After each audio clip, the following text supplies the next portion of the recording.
मी माळेगाव कारखान्यामध्ये आम्हाला फार खास होती म्हणून आम्ही चेअरमन झालो तिथं आणि त्याच्यामुळं तिथं सभासद पण झालो. आता पुढच्या वर्षी येणार सोमेश्वरला सभासद आणि चेअरमन पण होणार.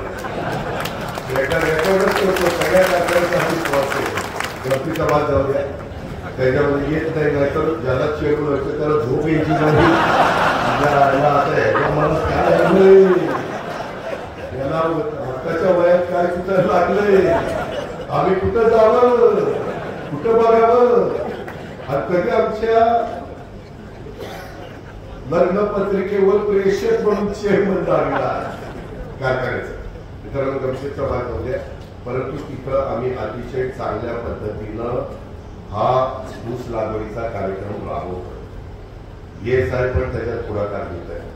बारामतीमध्ये प्रात्यक्षिक झालेली कृषी खात्याला येता 500 कोटी रुपयाचं आपण तरतूद केली. माझी विनंती आहे की तुम्ही करा. हे खरोखरी सिद्ध झालेलं आहे. ते मी सिद्ध नसतं झालं तर मी स्वतःही लागण कशी केली नसती तुम्हालाही सांगितलं नसतं. त्या प्रकारे आपल्याला आपल्या जनाईचा, शिरसाईचा, पुरंदरचा, सिंचन योजनेचा आणि आपल्या असणाऱ्या कॅनलचा, आपल्या लाकडी लिंबोडीचा सिंचन योजना आता तिकडे आणतोय. त्याचा जरी माझ्या सोमेश्वर कारखान्याला फायदा नसेल तर तो छत्रपती माळेगाव होणार आहे.